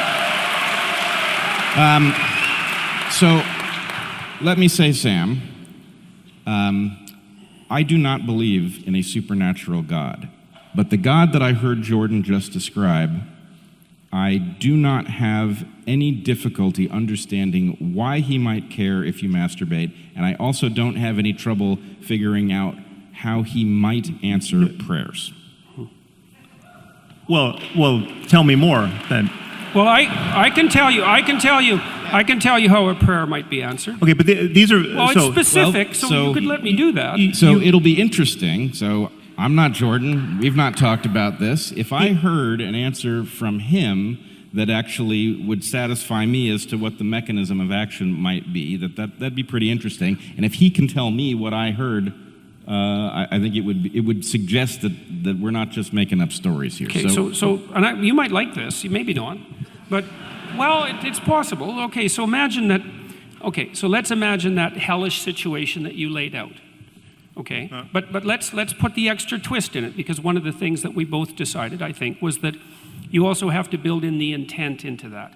So let's say the hell that we're talking about isn't the victim of the terrible massacres that you laid out in the jungle story, but a perpetrator. Okay, so someone who's actually acted in a malevolent manner, truly malevolent manner.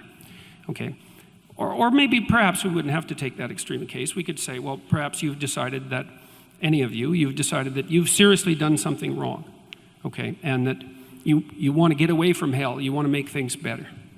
Okay, so here's an exercise you can try. So what you do is you sit on the edge of your bed, and you say, okay, what I did was wrong. And you have to really believe this, right? So you've thought about it. It's killing you. It's killing you. So now you're penitent, and you're confessing, let's say. And you're confessing to yourself as much as to anyone. And you say, I really want to know what I did wrong, and I really want to know what I could do to put it right. And I'm willing to accept any answer that will manifest itself to me. Try that. See what happens. Well, that's a prayer that will be answered, and it won't be answered in the way that you want it to be answered. I can bloody well tell you that. Okay, but that... Well, what are you communicating with when you do that? No, that is something that is a process that I'm familiar with. It doesn't require any supernatural explanation, and it certainly doesn't require that we imagine that any of our books were dictated by the creator of the universe. I didn't say that it required any supernatural explanation or that it required the book. I was asked to provide an instance of prayer that worked, and that's what I did. I didn't do anything other than that. That's fully understandable in terms of human psychology And, it's not understandable because we don't know where the answer comes from. well, we don't know where anything comes from. That's true. Yeah. Okay. So yeah. But that doesn't open the door. I mean, one thing we can know with absolute certainty is that whoever wrote the Bible didn't know either, and there's many other things he or she didn't know, like everything else we know scientifically, right? It's not so obvious what people know what they don't know. No one even knew the brain was involved in any of this, right? So yeah, but they probably knew about as much as we do about how the brain was involved in it. But we've already established in some tenuous way that things that nobody understands could have evolved into these stories in some way that would be useful, but nobody knew what they were writing when they wrote it, right? The problem is that you can, so again, this has been focused through the lens of your attachment to Christianity largely, but Hinduism is a completely different set of stories, right? And many of them, the logic, the emotional logic, the psychological import, many of them have the opposite valence from any Christian story you would tell. The whole notion of, like, for instance, the whole notion of good and evil, right, which has such primacy. I mean, you talk about religion being deeper than ethics because ethics just deals with right and wrong, and religion deals with good and evil, right? At bedrock, okay? Good and evil do not have the same meaning in the East. Buddhism and Hinduism do something very different with good and evil. I'm willing to accept your definitions of good and evil for the but current I like argument. the truth is, there's just not even evil. Is just ignorance on some level. It's just evil is just. You haven't met any real evil people if you believe that. Well, okay, so then all the Hindus and Buddhists are wrong about this. That's a possible claim. I'm just saying that there's over 1 billion people who have a religious system of stories from which they derive all kinds of meaning, to which they're mightily attached, to where we could play the same game of archetypal interpretation and valuing, and yet the cash value with respect to good and evil is irreconcilable with what you get from Christianity. Look, but it doesn't have to be interoperable, right? Well, but the point. My point is we live in a reality. Presumably, Hinduism is also useful as a set of heuristics for Hindus, and if Hinduism, as a matter of doctrine, and as a matter of the interpretations of the heuristics by the devout in both systems, if Hinduism and Christianity are irreconcilable, right, then there must be a deeper level of reality that explains why they both work, that can't be reducible to Christianity being true or Hinduism being true. Right. Yeah, look, Sam, there's absolutely nothing wrong with that objection. So this is one of the immense problems, obviously, that actually leads down the road to the kind of nihilism that you were objecting to in the moral landscape. It's like one of the things that Nietzsche said that's very much apropos to this, is that, it's one thing to have your belief system shattered by the observation that there are other belief systems that are incommensurate, that seem to have equal utility. So but it's even worse is that once you make the observation that there are other belief systems that have equal utility, then it can shatter your belief in belief systems themselves.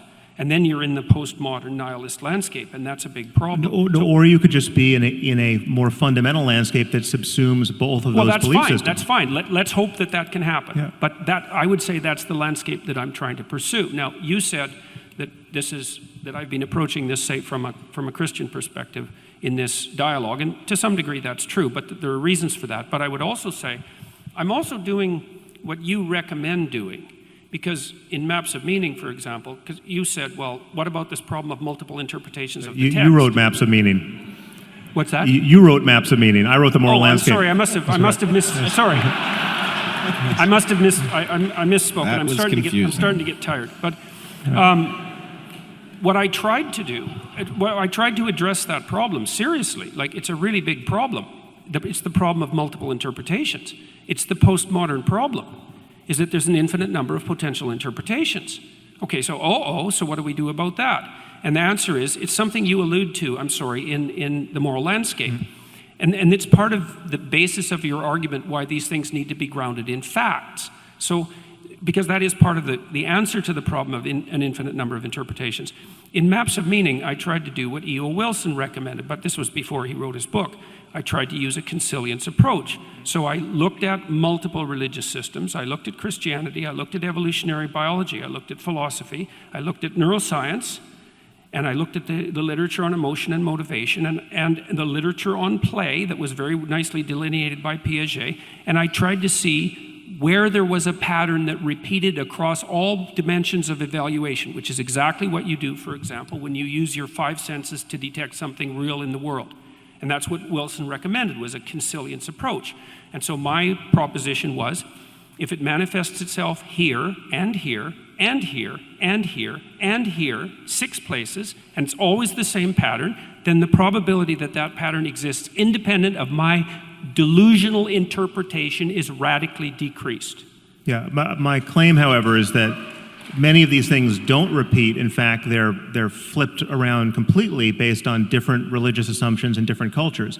And again, I mean, I would just argue, I mean, we can table this for another discussion. I was trying to dispense with those. But I'm just saying something as fundamental as evil doesn't run through all these cultures and all these religious traditions. Then how can you make the claim that everyone would agree with your description of what constitutes bad in the beginning of the moral landscape? It would be, it's not evil in the sense that there's bad and good, there's better and worse. There's better and worse. So can we Sam, there's either universal moral intuitions or there aren't. Which is it? Yes, no, but so evil. Are some moral intuitions universal? Yes, no, I would think, listen, we are just human beings, right? We're human beings first, before we're Hindu or Buddhist or Christian. I mean, we all get indoctrinated into the religion of our parents. This is an artifice that's laid on top of something far deeper. That should be obvious. So, right. We're trying to get down to what's deeper. Okay, so there may be some moral universals. Sure, I think. Okay, Jordan. But is it possible that there are some moral intuitions that are highly specific to particular traditions and wouldn't translate over to others? Yes. It's highly probable, because there would be environment-specific adaptations, like the environment-specific tool use of chimpanzees. Right. Or maybe it's not even the environment. Maybe it's the self-consistency of the belief pattern in question. So I would put that in the broader environment. It might be a consequence of the particularities of that culture. There would be things that, look, think about it like languages. Like many, and this is kind of an answer to the problem that you laid out, which is a real problem. I'm not trying to deny the problem. If you look at, there's a lot of languages. Lots of languages. Look at how different they are. It's like, yeah, at some levels of analysis, they're fundamentally different. And at other levels of analysis, they're fundamentally the same, which is how we know that they're languages. And you could say, well, there's a very large number of stories. It's like, yes, there are. But the fact that there's enough commonality across the class of stories, the set of all possible stories, so that we can identify what constitutes a story. And I would say that there's enough commonality across the set of all possible good stories that we can say, well, here's a canonical good story, which is, by the way, what you do at the beginning of the moral landscape. Because you say, this is horrible, this is good. We should move from what's horrible to what's good. Say, yes, you've taken a fragment of the universal story and you've made it the axiom of your moral system, which is what you should do. But the claim that I think is not helpful, even though I understand it, is that that's purely a claim of unmediated fact. It's like, no, there is no unmediated fact. There is, yes. Even facts aren't unmediated facts. I mean, you can't judge something to be factual without presupposing the validity of certain intuitions, like that causes precede events, or causes precede their effects, and those intuitions could be wrong. I mean, we could live in a teleological universe where everything's getting pulled into the future by some kind of attractor, right? And our notion of causation is totally backwards.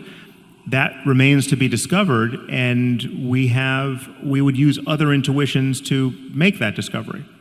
But again, you do pull yourself up by your bootstraps, and that there's no branch of science or mathematics or anything fundamental, logic, that can get away from that. Right. Well, and that's another place. But given that picture, that doesn't render all intuitions equally respectable. Absolutely. Right? Someone says, well, I happen to have an intuition that Joseph Smith saw those golden tablets, and they were, and Mormonism is true, that's not the sort of intuition we're talking about here. Your intuition doesn't grant you insight into history. What we could say, and this would be an elaboration of Bret's point, is that like moral intuitions of the sort that you're describing have different zones of relevance. So there's some things that would only work as an intuition in very delimited areas of time and space, let's say. There's a hierarchy of moral intuitions, and the more profound the intuition, the more it works as a universal truth across context, just like in a scientific truth. So scientific truth is more profound. This is why the postmodernist readings of Thomas Kuhn are wrong, is that the idea that protons are real is really fundamental, because no matter what span of time and space that you pick, you're going to encounter protons. It works everywhere. And then with moral intuitions, let's say, or moral a prioris, you have the same issue, is some of them are so delimited that they only work here and now. And those are sort of impulsive, low-level intuitions, a whim even. But some of them are really, really deep. The ones, for example, the one that orients you to make the claim that you made in the moral landscape, that the hellish story is bad and the heavenly story is good, right. I would say that's one of the deepest, most context-independent moral intuitions, which is kind of the claim you make, except you claim that it's and again, a fact. back to my fundamental concern here in the difference, with respect to the difference with how we talk about these things, to call that thing God is fine. That's a God I have no problem with, right? But that's not how most people most of the time are using the word. And there's something misleading about that, and that worries me. Yeah, well, if the claim that you're making is that we're all deeply confused about the nature of divinity and ultimate reality, it's like, yes, clearly. Well, another thing we agree on. I also don't disagree. Look, I've never made the claim that what I'm talking about is like what other people are talking about. I mean, it is in some ways, but I've not made that claim, so I don't see why that's a justifiable criticism. It's like...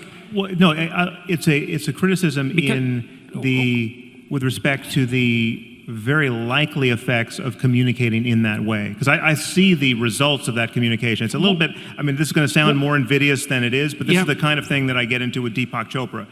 Yeah. Deepak and I agree about a lot. I think it's more invidious than it sounds, actually. Yeah.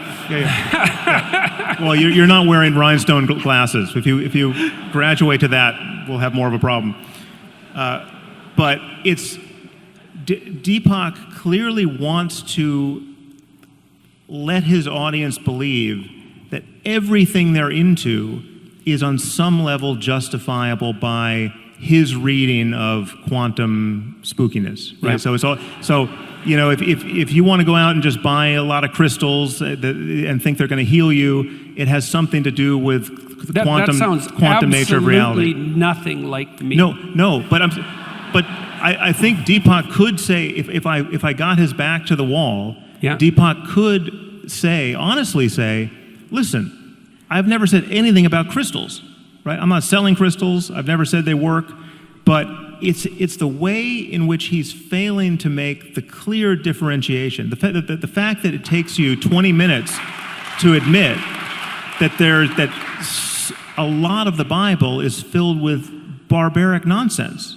I don't think it took me 20 minutes to admit that. Well, we'll go to the tape on that. These things matter. These things matter. And I'm just saying, it's like you. Look, if you're saying that there's a danger... If you're in a parish of 1, or in a parish of 1,000, or a parish of 100,000, but not in the parish that has anything in common with the Bible thumpers in my country who think that Jesus is very likely coming back in their lifetime because he never died, and he's going to judge the living and the dead, and there will be a resurrection and hellfire and all the rest. If that's not the game you're playing at all, own it.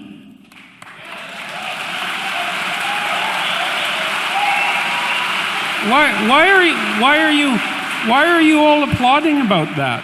It's like, what do you mean own it? It's like, I already made my claim. It's like, I'm not playing a religious fundamentalist game, so what's all the applause about? So I don't understand that. And own it, it's like, I was as clear as I possibly could be when I delineated my answer to the question people say, well, what do you mean by God? So, Like, what someone do you once, want? You someone want a once one- asked you if Jesus You was want a resurrected. 1 second answer? But no, Well, forget it, man. Jordan, It's gonna Jordan, happen. I think Jordan, we wait a can, minute, hold on. I think we can actually. This is a complicated One problem. second. No, I mean, I don't want to end on I don't want to end on a note of acrimony. But someone once asked you whether you thought Jesus was literally resurrected, and you said it would take me 40 hours to answer that question. Okay, that's the kind of thing I'm responding to here. You don't need to do that if you have a clear-cut answer to that question. I don't have a clear-cut answer and to if that you question. if you don't, that connects with many other things that we still have to talk about. Yes, definitely. Yeah, I definitely. mean, because that It isn't obvious in the biblical account that Christ was literally resurrected. So it's not simple. This is not simple. No. But if the question is, do you think let's put it probabilistically. I mean, anything's possible. I'll tell you that it's possible that he was physically resurrected. I mean, it's even possible. But wait a second. I didn't with respect say to quantum that he mechanics. was. The point is, I said it would take me 40 hours to answer the question. I didn't say that he was. Well, go ahead. How's this for an answer? Almost certainly not.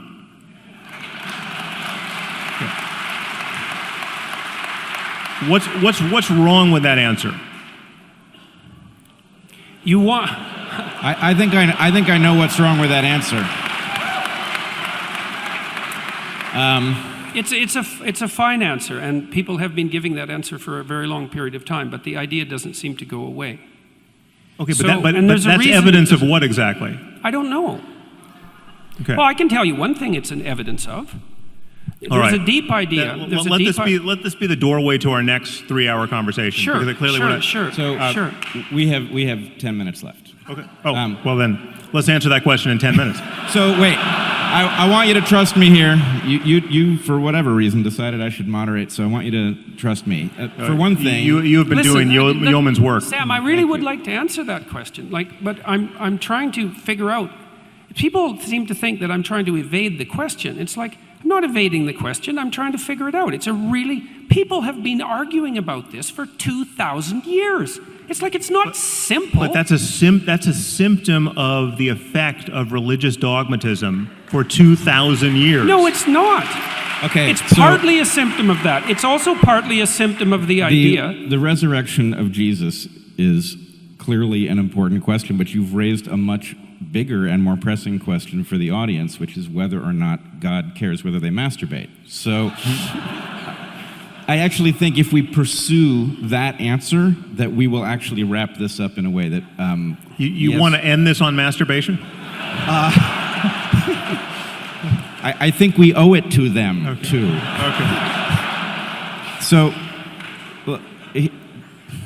give me a little leash. The floor is yours. Okay, great. How did I end up here? All right. So here's the question. Let's just figure out if we can determine why God might care if you masturbate, right? So let's suppose that we have a story, a heuristic of some kind that stands in for something. And the story is God is watching.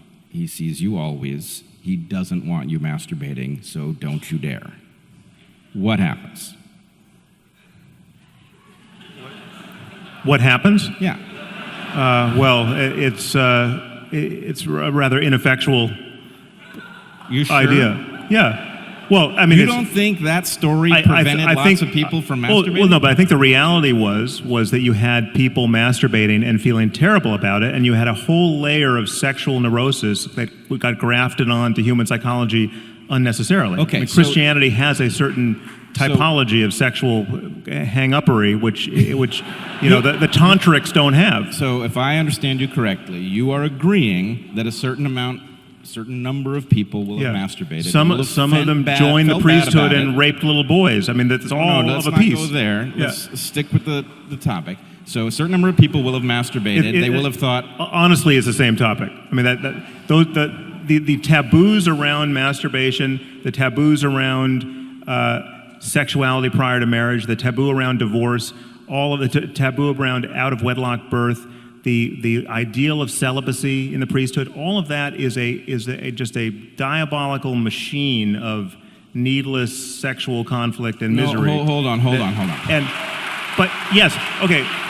You have to So, take I- so diabolical how's out of there. How's the whole flood of pornography thing working out for Okay, you? I will grant you that there is some interpretation that takes supernatural principles and magic and otherworldliness out of the equation here that gets you some wisdom in the heuristic. Yes, if you're masturbating all the time, you're not satisfying your monogamous relationship with your wife or husband.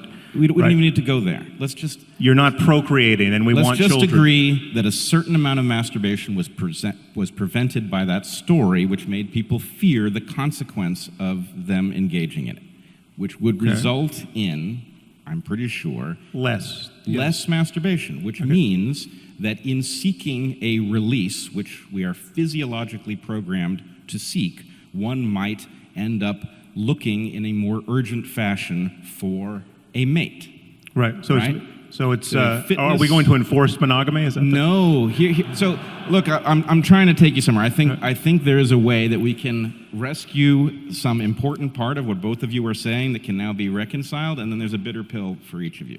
I mean, that's just the way this looks to me. So if we can agree that this makes sense actually as a fitness-enhancing adaptation, that this story would result in people behaving in a way that might result in them marrying early, might result in them reproducing earlier than they would otherwise, right? Then we can understand it as mechanistic, and we can understand what you said, that, maybe God would care about whether or not people masturbate because God is a metaphor for some set of stories that gets you to behave in an adaptive fashion.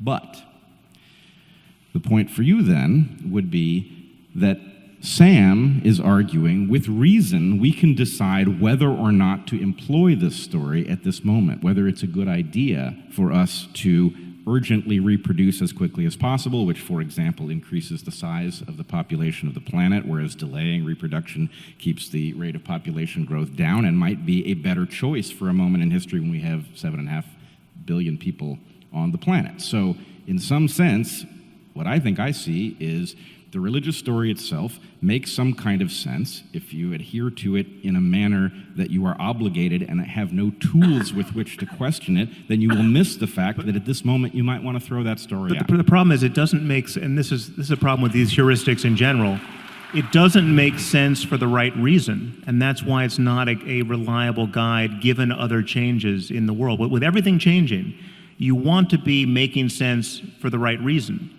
You don't want it, so useful fictions have to be retired at a certain point. Useful truths stay true. I mean, because they're based on your engagement with reality. And so to take your point about pornography, which I think is totally valid, you could have a completely rational conversation in terms of human psychology and sociology and what you want society to look like about the corrosive nature of pornography, right? That's not, you don't have to be a Victorian prude to worry that there might be something wrong with the infinite availability of pornography to 13-year-olds and above, right? I mean, that's I don't know what generation of human beings we're raising in the current environment. It's quite worrisome, actually. But again, you don't have to invoke mythology to do that. And I would say the temptation to invoke mythology, to say, well, you actually, So how do you do it? Poseidon really gets pissed off when you masturbate. How do you do it? How do you do it? You talk Like, we don't have a about the mechanism effects. we have no mechanism for controlling Talk about the that at the effects moment. on human relationships and your own mind and your own intention and the way you view other people. Sam, and that notions barely of works beauty. for sex ed. It barely works for condom education. What was It that? barely works. Like, those sorts of educational interventions to stop that kind of fundamental behavior have very little effect. Well- People aren't nearly as amenable to behavioral changes as a consequence of rational educational interventions as you might hope. I mean, and that's part and parcel of very broad clinical literature. They're not as amenable to dogmatic intrusions either. I mean, They are, and that might be a problem. And there are problems with that. Well, no, but- because they're, again, this is just. Like the terror This is of God in that this is all going situation. in. The problem is that this, even if you could make the case that a dogmatic attachment to one or another religion was better, all things considered, than being secular, truly secular and truly rational, right? It's vulnerable. It's vulnerable to every next thing we find out. I mean, that's why it's like, you could have said, if you go back, 200 years before the germ theory of disease, you could have said, well, all of these dietary taboos and taboos around, hand washing and foot washing, it's actually very wise. The wisdom of the germ theory of disease was sort of built into our scripture, and people were there was a kind of differential level of survival based on those who really adhered to these practices and those who didn't. Okay, but it's blind to the actual variables. Like there's nothing special about shellfish necessarily, or there's nothing special about pork necessarily, or whatever the example is. And once you get the actual variables in hand, then the whole edifice comes crashing down, and then you really just want to understand the variables that work. Look, I don't know if the whole edifice comes crashing down, and it isn't clear to me that you want to claim that, because one of the things you did say in the moral landscape, and I think this is associated with your interest in spirituality, is that there is some baby mixed in with the bathwater. And the question is, how do we distill that out? Yeah. And the objections that you're raising are the objections that are, look how difficult it is to do the distillation. It's like, yeah, absolutely, man. And it's not like I'm a foe of the Enlightenment. I think you Enlightenment types, and I put Pinker in the same camp, radically overestimate the degree to that was a casus sui. It's like everyone was barbaric and superstitious until 1750, and some miracle occurred, and now we all became enlightened. Like there was a lengthy developmental history clearly of we that. all haven't. I mean, this is hence our complaining about the problem. And most of the world hasn't had the Enlightenment yet. True. On some level. Look, I'm no foe to the Enlightenment, but I think that it had a lengthy developmental history that is radically underplayed by the people who ground it purely in rationality. It's clearly still developing. My point is, we should be able to agree that having a worldview guided by a continuous, honest engagement with reality insofar as we can apprehend it is better than having a worldview solidified or anchored to unchanging ideas that were born of people who had none of our present tools, none of our present insights into anything. Well, it depends on the principles.